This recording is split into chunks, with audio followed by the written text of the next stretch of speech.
Olá, pessoal, saudações cordiais.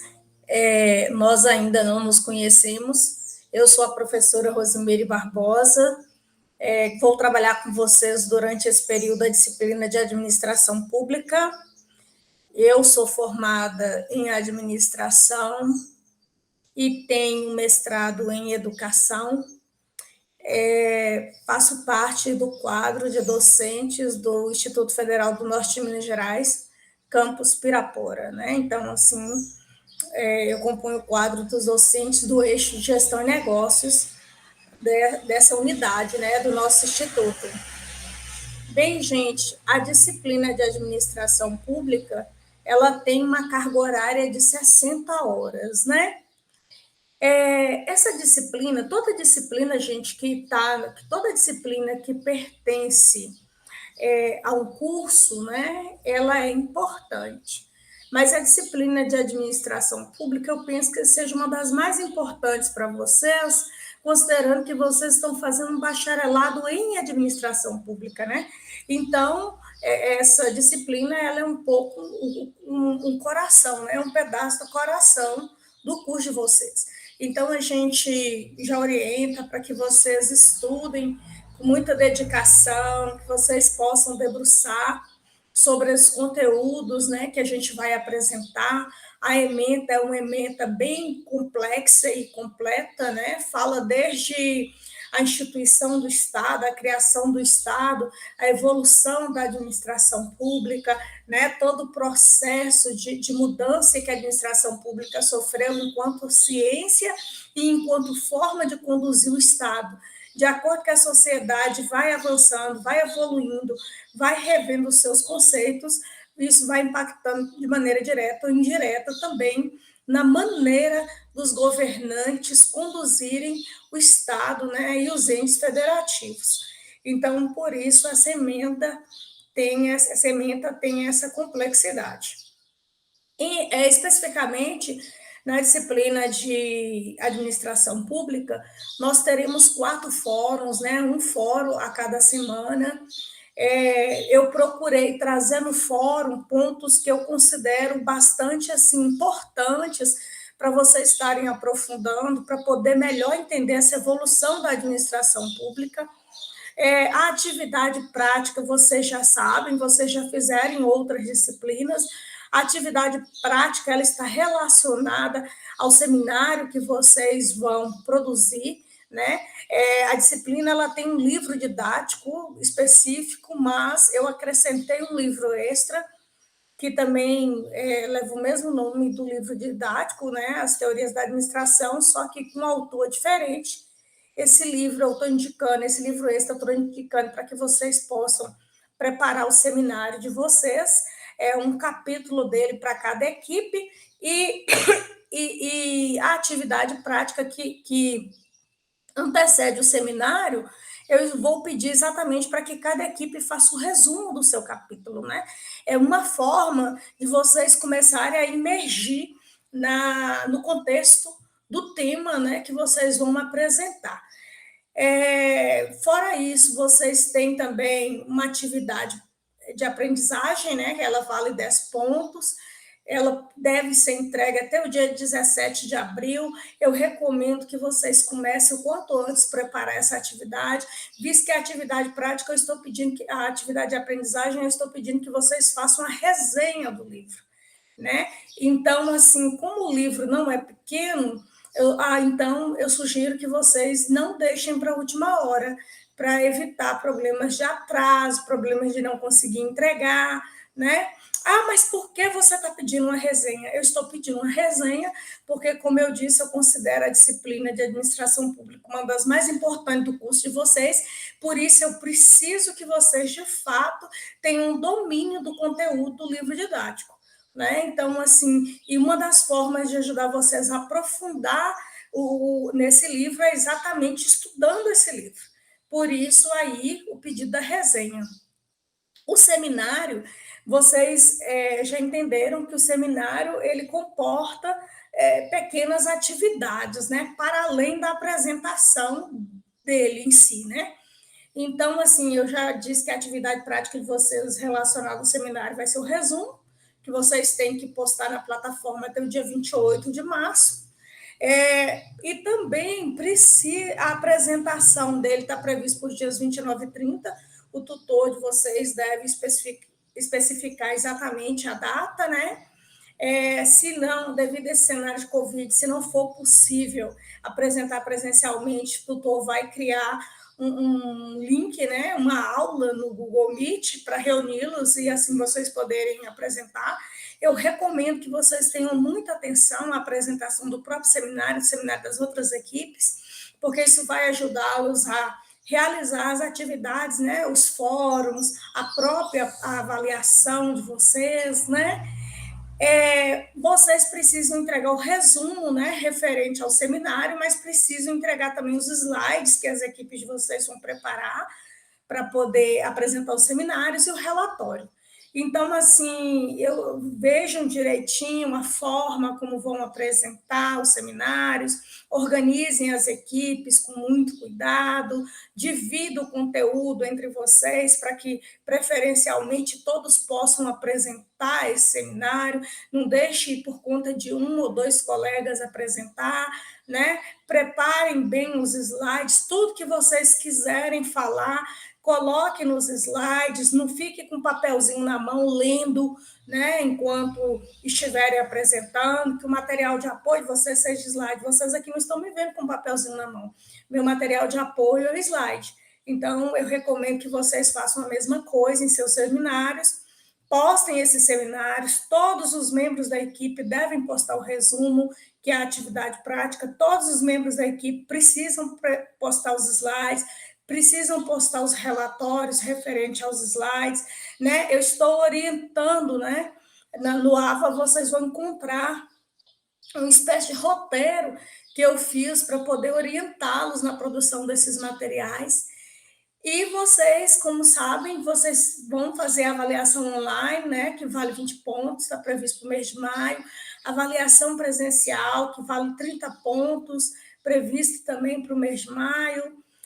E eu recomendo assim que vocês estudem muito, né? O livro didático, que vocês conheçam o assunto, tenham domínio dele. Se vocês estudarem o livro didático, vocês não terão problema nenhum para conseguir realizar essas avaliações, né? A autoavaliação está aí, né? São 10 pontos que vocês podem garantir, né? Porque são vocês se avaliando. E para aqueles que, por uma razão ou outra, não conseguirem atingir a pontuação necessária para aprovação da disciplina, no mês de junho estará sendo disponibilizada a avaliação presencial, né, dos estudos individuais orientados e também as atividades avaliativas dos estudos individuais orientados. E se mesmo assim ainda não for possível, né, obter a aprovação na disciplina, tem ainda a prova final que vocês podem estar recuperando, tá bom, pessoal? Então, assim, vamos estudar, eu desejo, assim, que seja um período de muita aprendizagem para vocês, nós ainda vamos realizar um chat, vamos realizar ainda um webinário, né? Então, assim, são caminhos que para favorecer esse processo de aprendizagem de vocês. Eu estou à disposição, as dúvidas vocês podem estar enviando a mim, aos seus tutores, né, que a gente vai procurando responder para ajudá-los a caminhar e aprender da melhor forma possível nesse período. Bem, pessoal, a nossa disciplina ela está dividida em 4 semanas. A primeira semana, né, antes do início da primeira semana, no dia 19 de março, vocês terão esse encontro presencial, né, que é onde vai acontecer a primeira atividade, inicia a primeira atividade de vocês relacionada à disciplina. Mas aí, em seguida, no dia 21, inicia oficialmente, né, a disciplina de administração pública.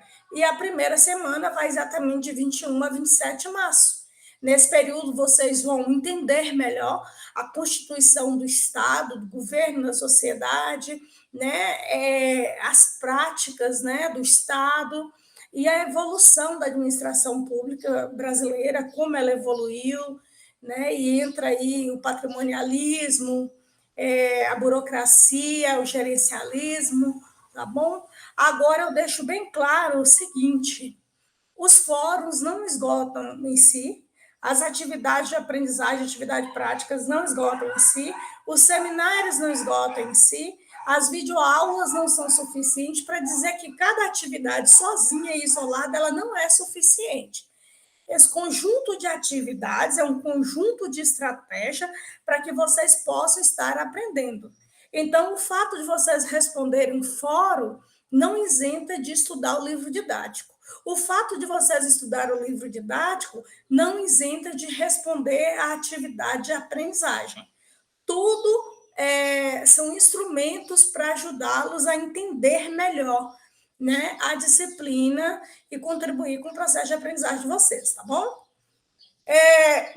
Os objetivos, gente, dessa primeira semana vai ser entender a evolução conceitual sobre Estado e identificar as diferenças e as semelhanças sobre Estado, governo e sociedade. Então, assim, quando a gente fala em Estado, governo e sociedade, antes de falarmos em administração pública, é muito importante entender em que consiste cada um desses elementos, como eles impactam, interferem na criação de uma sociedade, na constituição de um governo, na existência dos povos, e como a administração pública estar a serviço da sociedade pode ser utilizada pelos governos em favor dos estados, tá bom? Então, é bom que a gente deixe muito claro que o Estado, o governo e a sociedade, eles representam os principais componentes na história da administração pública. Quando a gente fala em Estado com a letra E maiúscula, nós estamos nos referindo a uma estrutura organizada de forma política e jurídica. Então, a gente não pode esquecer disso, é um elemento assim que a gente tem que ter sempre em mente, que o Estado ela é uma estrutura organizada, ela é uma estrutura criada, né? Ela não existia, ela foi produzida, ela foi construída para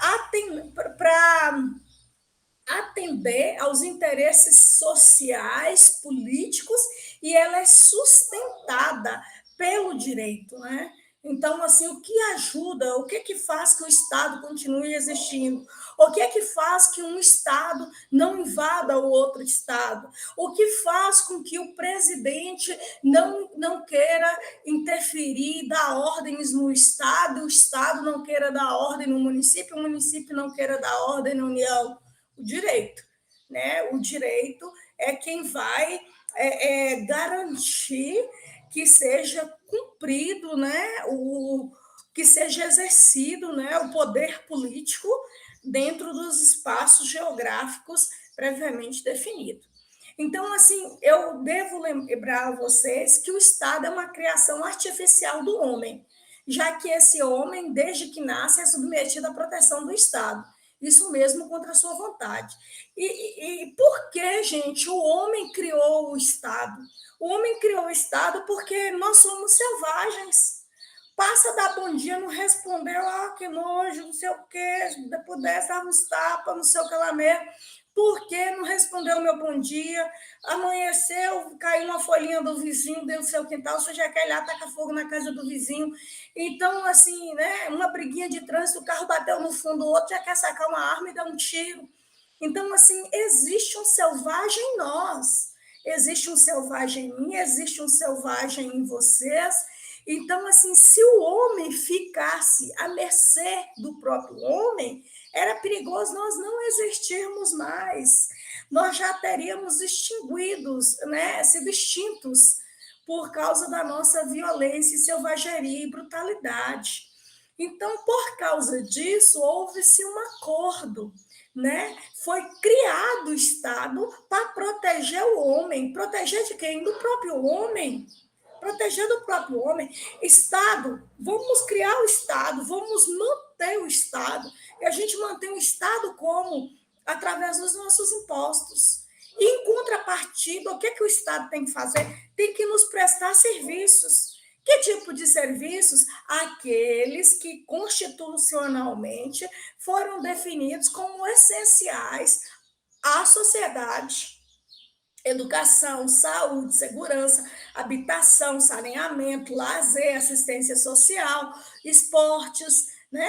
O que cabe o Estado fazer diretamente e o que ele pode conceder, o que ele pode permitir que outros façam em nome dele, né? Essa é uma discussão que a gente vai ter mais adiante na nossa disciplina, mas assim que fique claro que o Estado foi criado para servir o homem e para proteger o homem, inclusive proteger o homem de si mesmo, né? O cidadão está lá em cima do viaduto, quer pular, quer se matar. A obrigação do Estado é proteger o cidadão de si mesmo. Mas ele quer se matar, deixa ele morrer. Não pode. O Estado tem que proteger o homem. Então, vai lá, chama a polícia, chama os bombeiros, vai lá, resgata esse homem. Se for problemas psiquiátricos, interne no hospital. É outra questão, não é psiquiátrica, deixa preso na cadeia. Mas ele não pode atentar contra a própria vida. O Estado tem que proteger, o Estado tem que resguardar, né? Então, o cidadão sempre estará obrigado a seguir as regras estabelecidas pelo Estado. O que significa afirmar que ele sempre estará dependente dessa organização de suas amarras.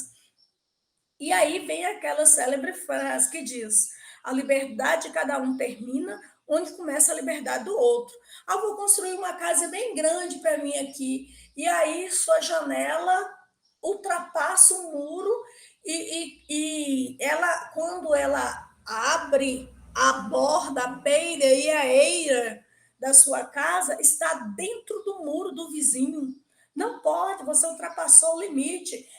Você vai construir o meio-fio da sua casa e passa em cima da parte do meio-fio do seu vizinho. Não pode, aquele espaço territorial não é seu, é do seu vizinho. Você vai ouvir uma música, um som tão alto, né, depois à noite, depois do horário permitido por lei, e quer que sua vizinhança todinha escute com você sua música preferida. Não pode, né? Então, assim, mas eu sou uma pessoa livre, o outro também é.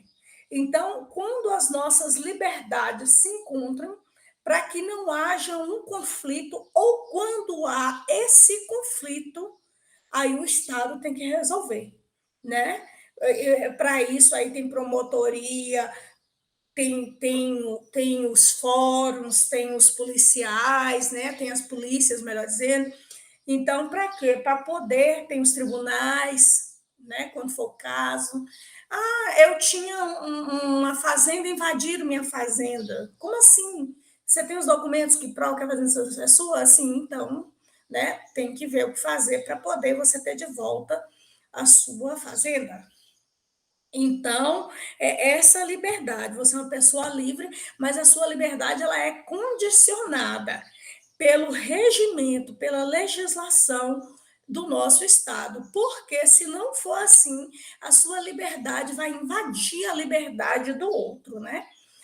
E o Estado, enquanto aquele que está sobre nós, nos torna dependente dele, né? E nos condiciona a ele. E nem sempre as condições que o Estado impõe sobre nós, a gente aceita. Mas o Estado, ele está buscando o bem da coletividade. Eu estou olhando o meu próprio bem, o bem para mim, Rosmer Barbosa da Silva Moura, enquanto cidadã Montes Clarence, mineira brasileira. O Estado, como ele está olhando o bem da coletividade, os interesses da coletividade sempre vão sobrepor os interesses individuais. E para que o Estado possa servir a coletividade, ele vai nos tornar dependentes dele e impor algumas condições. Dentre eles, os altos impostos, por exemplo. Mas os impostos são sempre altos? Nem sempre, né? Depende do país. O Brasil é um dos países que nós mais pagamos impostos, tem uma quantidade grande de impostos e os impostos são altos. É errado pagar imposto? Não, não é errado a gente pagar o imposto, Não existe almoço grátis. Como é que o Estado vai prestar serviço à sociedade? Como é que o Estado vai atender os povos, as nações, se ele não tem de onde tirar? Mas o problema está não é no fato de pagar impostos, mas é no fato de, às vezes, o Estado receber esses impostos e não prestar à sociedade a contrapartida devida, que é a prestação dos serviços. O problema está aí. A outra dependência que temos do Estado, as obrigações civis e militares, né? Principalmente aí para os rapazes, e nem sempre você gosta, às vezes você reúne com sua família para ficar pensando desculpa para poder se livrar de servir, né, os serviços militares. Mas você tem que fazer, né? Uma obrigação civil que nos é imposta aqui no Brasil, votar no dia das eleições, temos que nos dirigir às urnas e votar. Ah, não vou votar, eu vou justificar depois. Ok, tem limite, né? Tem limite e tem tempo também, tem prazo para você justificar. E se você não fizer isso, você vai perder alguns direitos, né? Inclusive o ingresso no serviço público. Se você não estiver com as suas obrigações eleitorais em dias, você não pode ingressar no serviço público, né? É uma outra forma que o Estado nos condiciona, a legislação.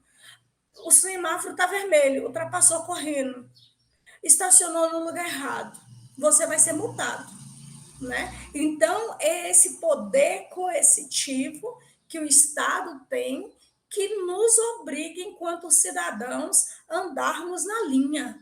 Caso contrário, a gente vai sofrer penalidades.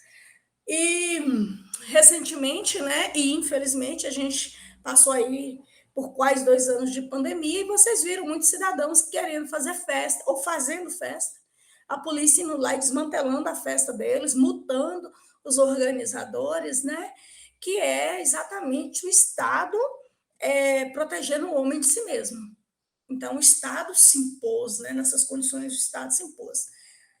E aí, pessoas, é bom a gente entender isso, que o Estado é uma estrutura organizada de forma política e jurídica de uma determinada sociedade, né, visando o bem público a partir de um governo próprio, então não existe Estado sem governo, e de um espaço geográfico definido, né, então, assim, uma extensão territorial.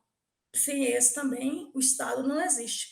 E como eu já disse para vocês há pouco, o direito é o instrumento que garante, né, o cumprimento das regras impostas, né, pelo Estado, à sociedade, à população. Pessoas, quando a gente fala em Estado, precisamos ter muito claro sobre a composição do Estado, né? Como é que esse Estado é constituído, como é que esse Estado é formado. Existem 3 elementos constitutivos do Estado. O primeiro elemento é a população. O Estado que não tem uma população, ele simplesmente não existe, né? Então, a população ela é constituída pelos povos e pelas nações. Então, o elemento humano do Estado é o povo, né? O povo é aquele que tem costumes diferentes, ideias, concepções, maneira de viver diferente. Não importa se estamos dentro da mesma faixa territorial de um estado, fazemos parte da população desse estado. Mas eu disse que a população do estado ele é constituído de povos e de nação. Por nação, pessoas, a gente entende aquele conjunto de características culturais, tradicionais, línguas, costumes, né? Entre outros fatores que formam a identidade pela qual os indivíduos se identificam e se sentem parte de um grupo. Então, vocês percebem que a nação ela é nicho, né? Ela constitui um nicho dentro de uma população. E aí, nesse caso, olha para vocês verem, Minas, nós estamos em Minas, aqui nós temos o pão de queijo, nós temos o quentão, a vaca atolada, né? O reisado e várias outras manifestações, o próprio dialeto mineiro, né? o nosso ai, trem, e lá vai. Então, assim, os nossos costumes. Então, isso faz de nós uma mini nação, né? Dentro do Estado, né? Fora isso, nós temos. Vocês vão para os gaúchos. Os gaúchos têm os grupos de tradições, né? Os CTGs, né? Os Centros de Tradições Gaúchas, né? Para manter viva a cultura. Vai lá no Amazonas, está lá o boi caprichoso, né? O caprichoso, me esqueci o nome do outro. Então, ali são tradições. Vai no Maranhão, tem o Bumbo Meu Boi. Então, assim, tudo isso faz parte da identidade dos povos, né? E esses povos com identidades semelhantes, costumes semelhantes, então tratam-se de nação. Eu preciso destacar que as nações existem muito antes do Estado existir, né? As nações, elas têm um caráter mais subjetivo e humano. Por quê? Porque ela olha aquilo que é específico dos indivíduos, né? Aquilo que é próprio, aquilo que é característico de uma gente. Então, essas são as nações. Já o Estado, não. Enquanto as nações elas têm um caráter mais subjetivo, o Estado ele tem um caráter objetivo, né? Como eu bem disse, ele olha o que é o bem em si, né? O bem em si, o bem para toda a coletividade.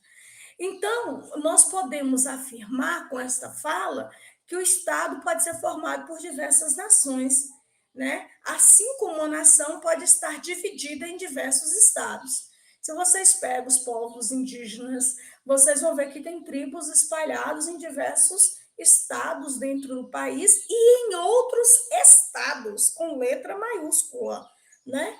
Povos indígenas na Argentina, nos Estados Unidos e lá vai.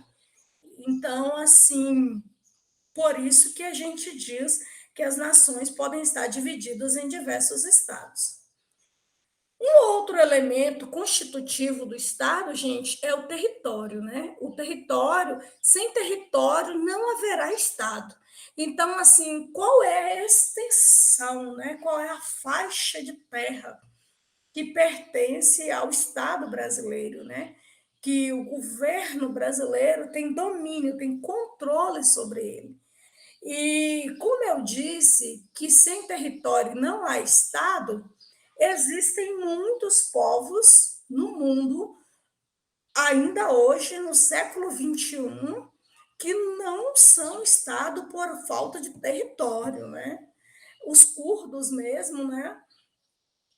A maior nação. Lembra que eu disse a vocês que a nação existe antes do território?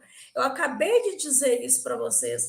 Então, assim, os povos curdos mesmo, hoje somos cerca de 26 milhões de pessoas, é a maior nação sem território do mundo.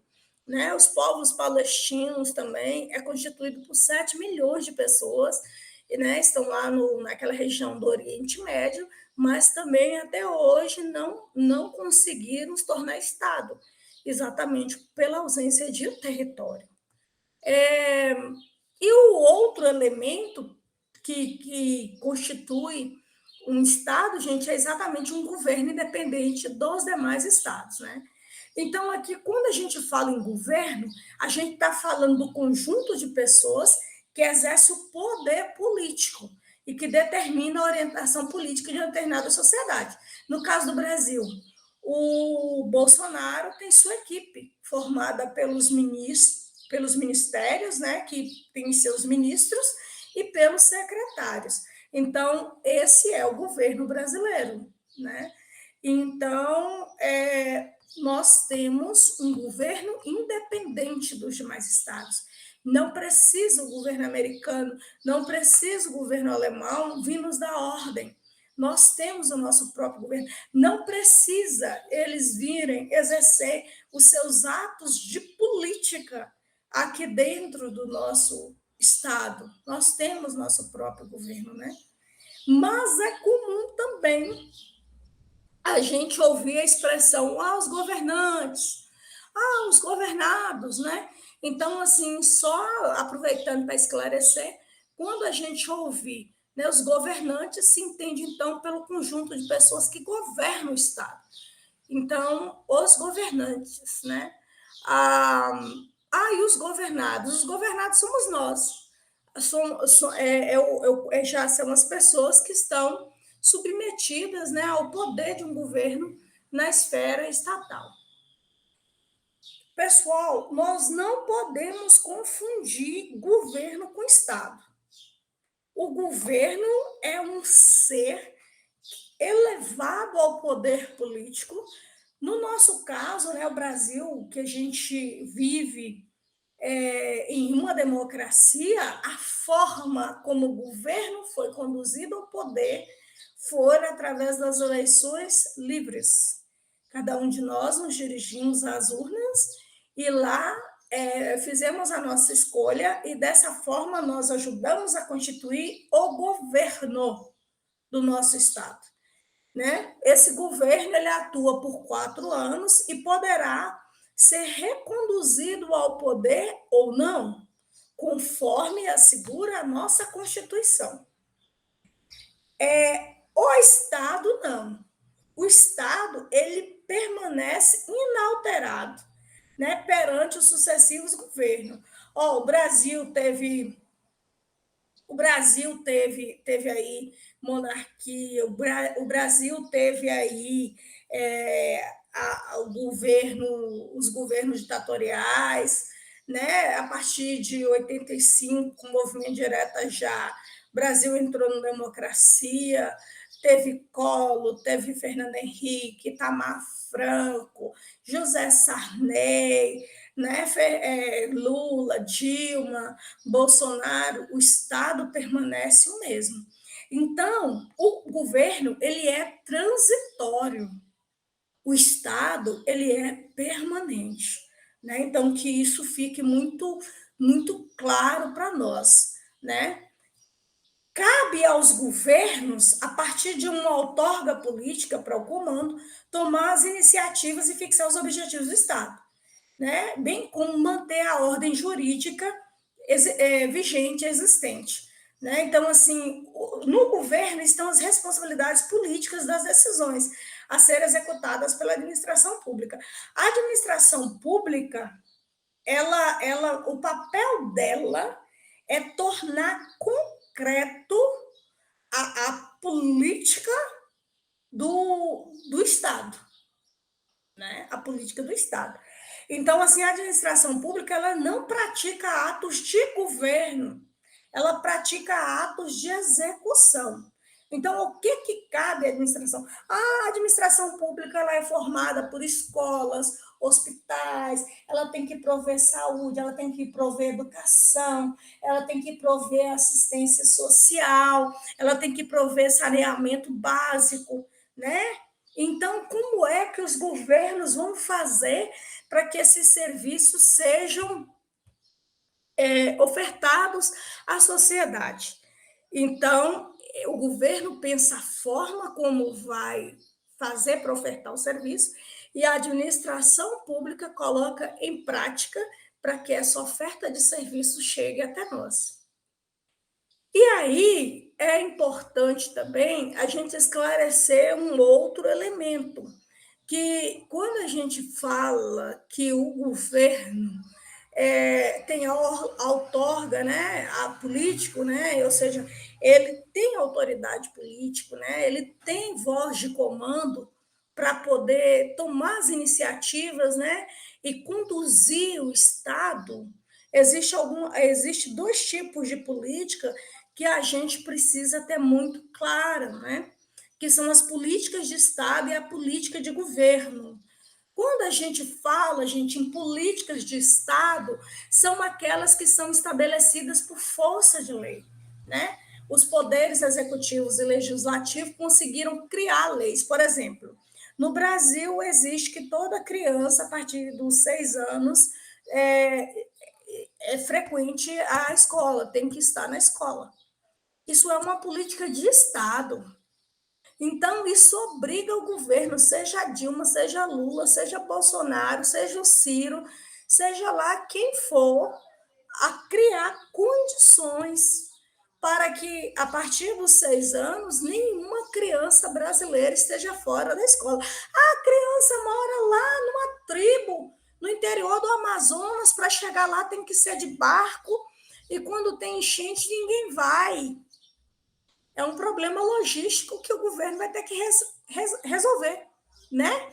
A criança mora em São Paulo, maior cidade brasileira, né? O trânsito é perigoso, é isso, é aquilo, é uma população extremamente numerosa. Governo, resolva. Você está aí para resolver. Por quê? Porque tem uma lei brasileira que diz que essa criança não pode ficar fora da escola. Vai ter que capacitar professor, vai ter que construir escola, vai ter que fazer concurso para aumentar o quantitativo de docentes e de equipe de apoio, né, de servidores técnicos da educação, faça, mas é obrigação, né? O governo provê, porque é uma política de Estado. O governo pode ser penalizado se ele não der conta de cumprir com a política. Mas existe também, gente, as políticas de governo. As políticas de governo são aquelas definidas, né? Com objetivo e fins a serem alcançados por governante. Né? Vem um governante que acredita nas políticas de assistência social, né? Bolsa Família, Vale Gás, que acredita nas políticas educacionais, né? De inclusão da sociedade. Lá vem o ProUni, o FIES, e lá vai. Vem um outro governo que não acredita em nada disso. Ele mete a mão, desmantela e acaba com tudo. Tá entendendo? Então, gente, o ideal é que, enquanto cidadãos, nós possamos cada vez mais pressionar ao nosso Estado para que sejam instituídas políticas de Estado. Porque a política de Estado, entra governo e sai governo, elas têm que ser cumpridas. As políticas de governo, entra governo, outro governo que vem, tem essa necessidade de desmantelar o que o governo anterior fez, né? E aí, além da sociedade que muitas vezes fica descoberta, né, sem o benefício, sem a garantia, ali é dinheiro público jogado fora, né? Nós pagamos, porque independentemente de qual seja o governante, os custos, né, dessa política são arcados pelos cidadãos, que somos nós que pagamos os impostos do país e movimentamos a máquina estatal. Estão entendendo? E tudo isso, gente, tudo isso, a população, o território, né, o governo, tudo isso constitui uma sociedade. Né? A sociedade, ela é formada, né? A sociedade de um Estado, ela é constituída por esta inter-relação de pessoas, de papéis sociais, de poderes públicos, políticos, jurídicos diferentes, né? Então, é essa compreensão que eu gostaria que vocês tivessem nesse primeiro momento da nossa disciplina. Aí, pessoal, agora nós vamos ver um pouquinho sobre a evolução, né, da administração pública no Brasil. Antes de qualquer coisa, eu devo dizer a vocês que o Brasil ele é sempre pressionado, né, pelos outros países, pelos outros estados. Evoluiu, né, a administração pública brasileira, mas nunca foi por iniciativa nossa, né? Sempre pressão externa, né? E o da Mata ele vai falar um tanto sobre isso, né? A própria abolição da escravatura, a forma como aconteceu no Brasil, né? A queda da monarquia. O brasileiro ele é um pacato, né? Ele é um cidadão pacato. Então, assim, o brasileiro ele não é de muitas lutas políticas. Então, por exemplo, na França a gente viu a tomada da Bastilha, por exemplo, né? Aquela pressão toda. Em outros países também, muitos movimentos populares pressionando o político, a própria Argentina, ali vizinha a nós, mas não é o caso do Brasil. Então, assim, quando vocês vão ver que a gente vai falar de evolução, e essa evolução está sempre atrelada a fatores externos, né, e por vezes internacionais. Mas antes disso, eu preciso dizer para vocês que a administração pública, ela significa, né, a totalidade dos serviços entregues, né, à sociedade, os serviços constitucionalmente conferidos ao Estado para prestar à sociedade e as entidades ligadas ao Estado, né? Os ministérios, os órgãos públicos, os órgãos da administração direta e indireta, isso constitui a administração pública. Então, a administração pública é esse conjunto de serviços e de entidades, né, que faz o todo da administração pública. E tudo isso porque, como nós vimos, a administração pública ela é a forma que o governo tem, né, de fazer as entregas à sociedade.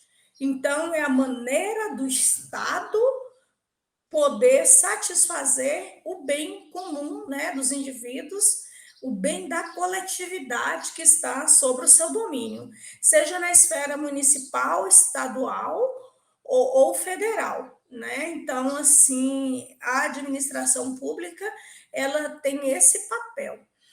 E quando a gente fala em administração pública, temos que deixar claro que é diferente de serviço público, né? Enquanto a administração pública é esse conjunto é o conjunto de serviços e é o conjunto de órgãos ligados ao Estado, o serviço em si é todo o serviço prestado pela administração pública ou por seus delegados, né?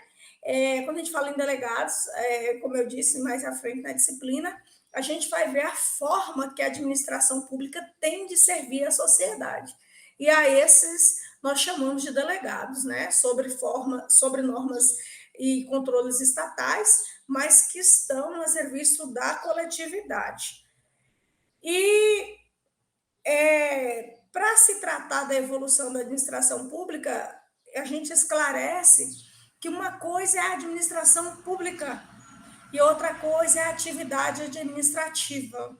A atividade administrativa, assim como a nação, ela sempre existiu. Mas, desde os primórdios da nossa humanidade, existe a atividade administrativa, mas não existia a administração pública. A administração pública foi uma criação do Estado moderno, já, né, em meados do século XV. Né? Então, assim, nós estamos no século XXI. Então, a gente pode dizer que há quase 7 séculos atrás, não existia a administração pública, existiam as atividades administrativas. E com isso havia um equívoco muito grande da parte dos governos, da parte dos governantes, que é toda a equipe de governo, que era a maneira como tratava o bem público. Não havia uma separação entre aquilo que era público, o bem que pertencia ao Estado, do bem privado. Então, os governantes usavam como bem entendia os bens, o patrimônio público, né? Então, a partir do Estado moderno, do século XV, surge, então, a criação da administração pública. Esse foi o fator gerador, né, da administração pública. E, no caso brasileiro, como eu havia dito há pouco, ele vai seguir essas influências internacionais, né, que em períodos diferentes, em situações diferentes, vai havendo uma evolução da administração pública. e o Brasil vai pegando carona, sempre atrasado, nunca ao mesmo tempo, sempre bem anos depois, mas vai andando, entendeu? Então, assim, a nossa primeira forma de administração pública foi a patrimonialista, depois veio o modelo burocrático e, nos dias atuais, vivemos um modelo gerencial. Bom, agora eu quero dizer a vocês, nós vamos ver um pouquinho de cada uma delas, porque não dá tempo nessa aula de aprofundar devidamente a cada uma, e eu deixo esse convite para que vocês possam estar aprofundando cada uma. Mas eu quero dizer que nós passamos pelo patrimonialismo, nós passamos pela burocracia, mas não quer dizer que esses modelos hoje encontram-se 100% extintos. Isso não é verdade. Aqui e acolá você vai encontrar um ato do governante que nos leva ao patrimonialismo, nos leva à burocracia, viu? Então, eles não se extinguem totalmente. Bem, gente, quando a gente fala que a administração pública brasileira ela foi patrimonialista, eu devo esclarecer que desde o período colonial, né, o Brasil foi patrimonialista até a República Velha. Então, eu digo para vocês que a vinda da família real, o patrimonialismo, é uma forma de administrar no qual não há distinção, né? O administrador público, ele não diferencia o patrimônio do Estado do patrimônio pessoal dele, né? Os funcionários do palácio do governo, os funcionários do castelo, os funcionários, eles não servem ao Estado, eles têm lealdade ao governante, entende? Então, assim, tudo aquilo ali é tratado como se fosse patrimônio do governante e não do Estado. E o Brasil, ele herda, né? Ele herda o patrimonialismo com a chegada da família real em nossas terras. E o patrimonialismo entre nós vai permanecer até a República Velha. Com o patrimonialismo, no patrimonialismo, é muito comum nós encontrarmos atos de uma política clientelista, né? O que a gente chama de clientelismo. E o que é o clientelismo? O clientelismo é exatamente essa troca de favores entre os governantes e os governados. Nós estamos no século XXI, ok. Bem-vindos ainda ao clientelismo dos nossos dias. E aqui em Minas, então, isso é muito comum. É aquela dentadura que você ganha do candidato para poder votar nele, é aquele mileiro de tijolos que você pede para poder votar no candidato, é aquele ônibus que ele dá para acompanhar, para levar a sua família e amigos até o cemitério para enterrar o ente querido, é o caixão que ele doa, entendeu? Então, aí você fica devendo favor a ele e vota nele e ajuda ele a permanecer no poder. Então, o patrimonialismo faz com que surgem práticas de clientelismo. E veja que eu disse a vocês que depois do patrimonialismo veio a burocracia e depois da burocracia veio a gestão gerencial. Imagine que ainda hoje entre nós há práticas de patrimonialismo. Então, por quê? Porque o ônibus que o político manda acompanhar lá no enterro do seu ente, o ônibus não é dele, não. Ele pegou um bem público, né?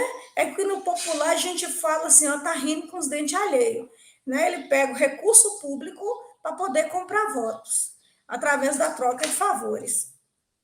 Então, assim, houve o ingresso, né, dessas práticas na administração pública, que por exemplo, os cargos públicos, né, eram ocupados por amigos, parentes, apoiadores do governante. O que aqui, isso aqui é o clientelismo, não, isso aqui já é o nepotismo, né, gente? Isso aqui já é o nepotismo. Então, os cargos públicos eram ocupados por amigos, parentes e apoiadores, e o nepotismo é exatamente isso, é quando os políticos fazem uso do seu poder para empregar familiares ou amigos, pessoas não capacitadas para poder exercer o cargo público. Daí a importância, por exemplo, dos concursos públicos, para evitar que os órgãos públicos se tornem cabide de emprego, cabides eleitorais. Nas cidades menores, aqui em Minas, é só o que a gente vê. Tem prefeitura que, se o ministério não ficar de cima, ela vai ter mais gente empregada através de favorzinho político, mais do que concursados. E é errado isso, né? Então, o Ministério Público tem que estar de cima e a sociedade também tem que estar fiscalizando, monitorando, denunciando, cobrando. Então, isso é muito comum. Então, isso favorece, né, as tendências à corrupção. O patrimonialismo, gente, ele passou a ser questionado, né, em todo o mundo após a Revolução Francesa. Vocês lembram que a Revolução Francesa, como eu dizia há pouco, houve a tomada da Bastilha, foram exigidos os ideários de liberdade, igualdade, fraternidade naquela sociedade, né? Então, assim, impunha-se a democracia, né? Exigia-se governos democráticos, exigia-se uma gestão pública profissional e a consequência, né, desse ato, a consequência dessa revolução, veio aí o iluminismo, foi influenciando outros países, né?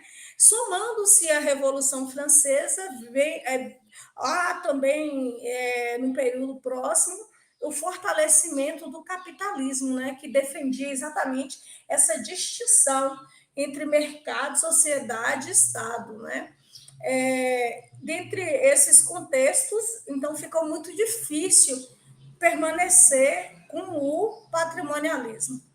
Então, a partir daí, a partir desse advento, né, do capitalismo industrial, das chegadas da democracia, o patrimonialismo deixa de ser bem visto, não consegue mais suprir as necessidades sociais, e daí dá início um novo modelo, né? Que é o modelo burocrático. Então, o modelo burocrático ele vem fazendo uma crítica ao modelo patrimonialista e exigindo uma separação do público e do privado, né? Além de reduzir, contribuir, querer contribuir para reduzir a corrupção e o nepotismo, de forma a tornar o Estado mais eficiente.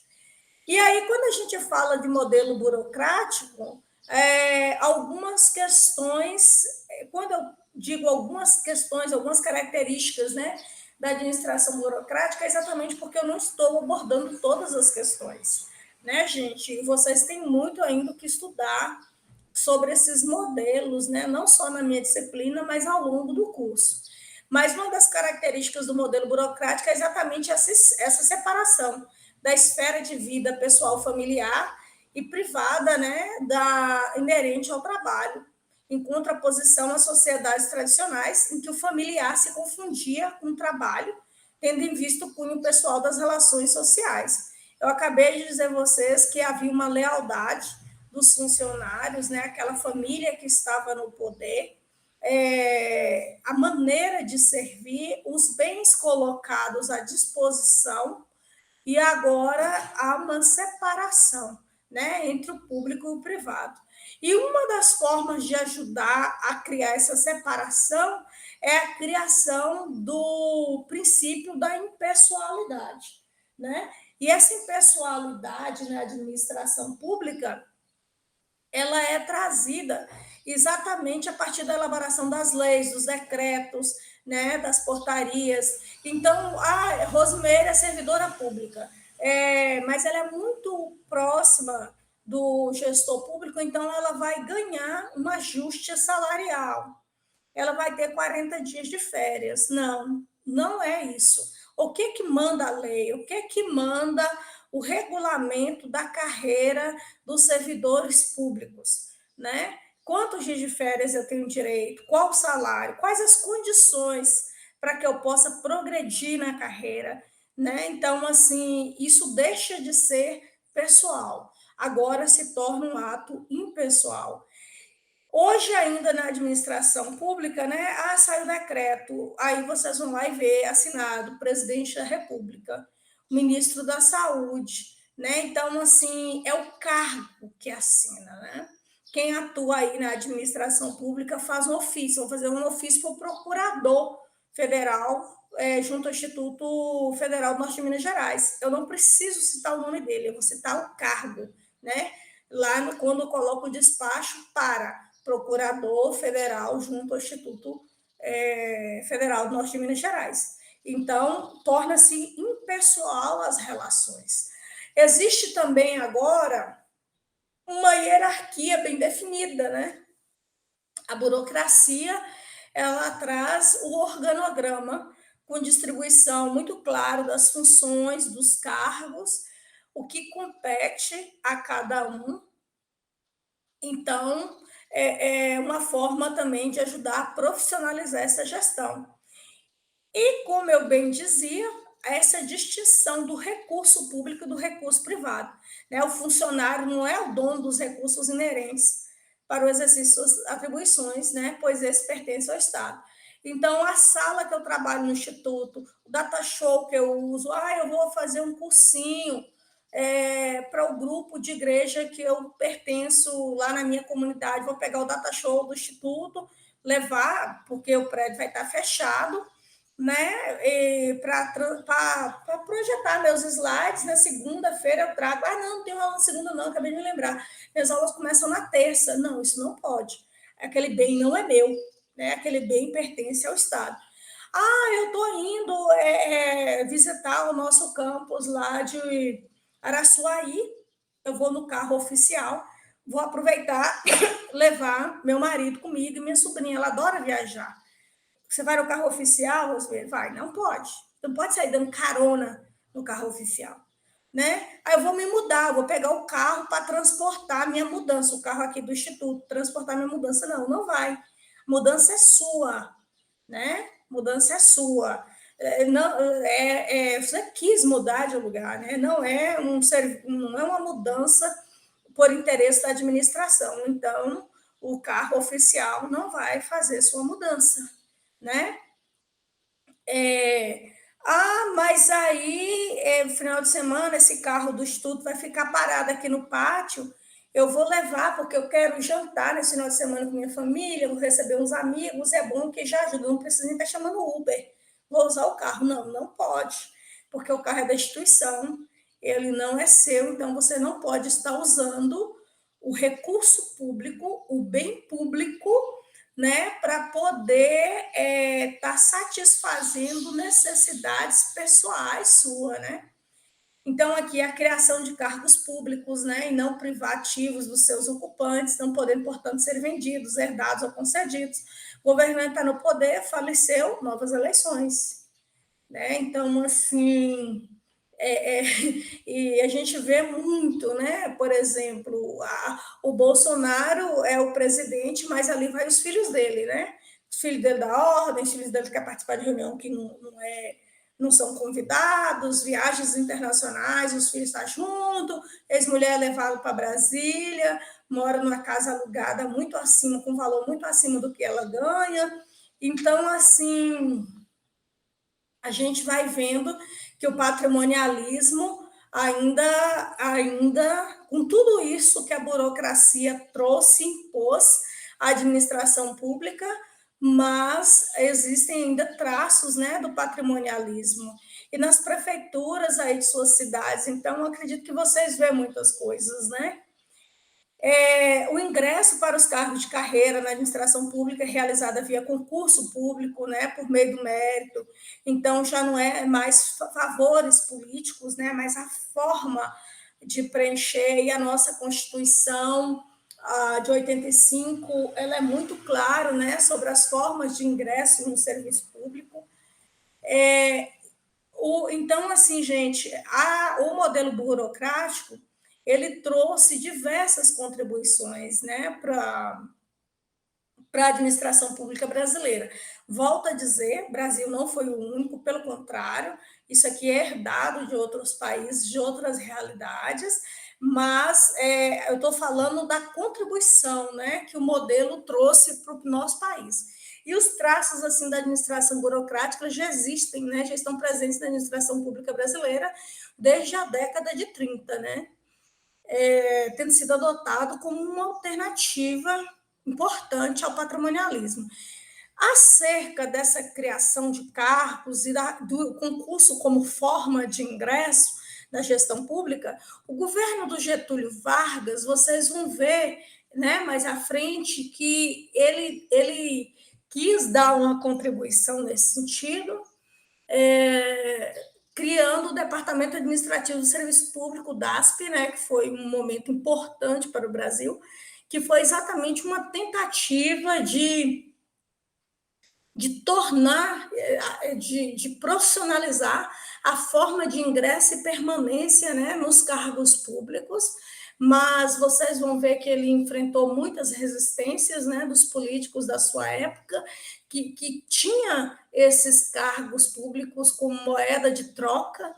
Então, o Vargas sofreu uma pressão muito grande, né, e chegou uma altura que o DASP não aguentou e ruiu. Mas nós vamos ver essa questão detalhadamente mais à frente, mas eu quis trazer aqui para vocês verem como isso aconteceu de maneira mais direta no Brasil. É muito comum nós vermos as pessoas maledizendo, né, a burocracia. Mas está muito burocrático, tentei falar, não consegui, tentei ligar, não consegui. Olha a fila de papéis. Eu quero dizer, gente, que vocês não podem falar assim da burocracia. Essas questões que vocês apontam, eu digo vocês, né, nós, enquanto sociedade, elas se referem às disfunções da burocracia, né, às disfunções. Por exemplo, a disfunção da burocracia, a resistência às mudanças, rigidez e falta de inovação, apreço extremo às regras e não aos resultados, excessiva formalização, né, lentidão no processo de decisão. Então, quando vocês deparam com situações, por exemplo, é muito comum a gente ouvir o INSS é muito burocrático, né? Então, a gente pode dizer que o INSS sofre um excesso de disfunção, né, da burocracia, né? Então, essas disfunções da burocracia fizeram com que a burocracia não conseguisse manter padrões de qualidade, reduções de custo e celeridade na prestação de serviço à população, que era algo esperado, né, que ela conseguisse estar suprindo, né? E com isso, e a chegada das tecnologias na administração pública, também após o término da Segunda Guerra, que existe uma necessidade dos países se reconstruírem, né, recuperar-se econômica, socialmente, politicamente falando. Então, aí entende-se que a burocracia, nos moldes que ela é exercida, já não atende mais às demandas da sociedade, do Estado, e assim dá início a um novo modelo que é conhecido como modelo gerencial de administração, né? Então, o modelo gerencial, o que ele faz? Ele olha para a iniciativa privada. Ele quer um novo exemplo a ser seguido, e ele olha para a iniciativa privada, para as empresas privadas, e entende que elas são mais rápidas, elas têm mais tecnologia, elas oferecem bons produtos, e aí começa a sociedade, e aí começa a questionar, então, o que não pertence mais ao Estado, o que não deve mais ser papel do Estado realizar. O que o Estado pode deixar que outros façam? Entende? Então, assim, existe mesmo essa necessidade do Estado estar intervindo na economia? Ou o Estado deve retirar-se da economia e deixar que o mercado se regule, que a concorrência regule a economia? né? O Estado tem mesmo que estar controlando preços, porque se eu vendo gás, se eu vendo, vamos procurar outra coisa, se eu vendo carne, mas o açougue do meu lado está vendendo uma carne mais barata, o mercado, a clientela vai correr para o açougue mais barato. Então, não precisa o Estado estar preocupado com o preço da carne, porque a própria concorrência vai cuidar disso. Estado, você precisa sair do mercado, né? E aí há uma discussão muito grande. Estado, você tem muitas empresas sob o seu controle. Você é pesado, você é lento, você é caro de ser mantido. Então entra aí o conceito de um Estado liberal, né? Um Estado liberal. Como já tinha havido no passado um Estado liberal, então, como volta a ideia do liberalismo mais revisado, repaginado, e olhando aspectos que antes não era contemplado, por isso que vai se falar em neoliberal, então é um novo liberalismo, né, com esse convite do Estado se tornar mínimo, né, o Estado mínimo para quem? Aí vocês vão ver os grupos de pressão, né, fazendo muitos questionamentos, por exemplo, o investimento que o Estado faz hoje na educação é suficiente? O investimento que o Estado faz hoje na saúde é suficiente? O investimento que o Estado faz hoje na segurança pública é suficiente? Você se sente seguro? Você se sente protegido? Né? Você está satisfeito com o saneamento sanitário da sua cidade, da sua região, da sua rua, do seu bairro? O investimento que o Estado faz em saneamento é suficiente? Então, o Estado ele passa a ser máximo, por exemplo, os impostos são altíssimos, ele arrecada muito, mas ele entrega pouco, né? Então, o Estado agora é um Estado mínimo para muitos aspectos, né? O Estado ele se retira de muitos lugares da economia. Então, outro elemento que fez aprofundar, fortalecer essa ideia do modelo gerencial foi a crise de Estado na década de 70. Ela intensificou a decadência do modelo burocrático, né? E muitos países, principalmente na Europa, vocês vão ver, Inglaterra, inclusive, né, aderindo a esse modelo gerencial. Né? Agora sim, eu digo a vocês, aquilo que eu já disse a vocês, alguns aspectos não saem. E há pouco eu dizia a vocês que, por exemplo, a burocracia ela não é de tudo ruim. Né? Então, por exemplo, a administração gerencial não pode ser vista como uma negação da burocracia, visto que algumas características da burocracia ainda são mantidas. Hoje, por exemplo, a forma de ingresso no serviço público ainda é o concurso. Né? Eu tenho tem regras. Rosemary é servidora pública, é docente federal, pois a cada 2 anos ela vai progredir. E para que haja progressão, ela tem que passar por avaliação de desempenho.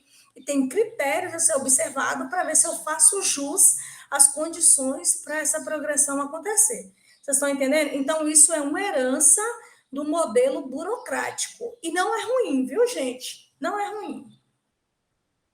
Então, o modelo gerencial, gente, ele é visto como mais eficiente, né? E muitas práticas do setor privado passam a ser inseridas na administração pública. Então, por exemplo, a busca por resultados, né? O Estado. Então, assim, não é servir de qualquer maneira a sociedade, mas tem que ser um serviço com qualidade. Se é um serviço com qualidade, não pode ser aquele servidor público, né? Que ficava lá atrás da mesa, sentado, esperando as horas passar, mas tem que ser alguém qualificado, né? Se a tecnologia está aí vigente, esse servidor público precisa dominar a tecnologia, essa tecnologia ela tem que vir em favor da sociedade. Como é que vai fazer para que os serviços cheguem à sociedade de maneira mais rápida, né, e com mais qualidade? Isso vai para a educação, isso vai para a segurança, isso vai para a saúde, né, para todos esses aspectos.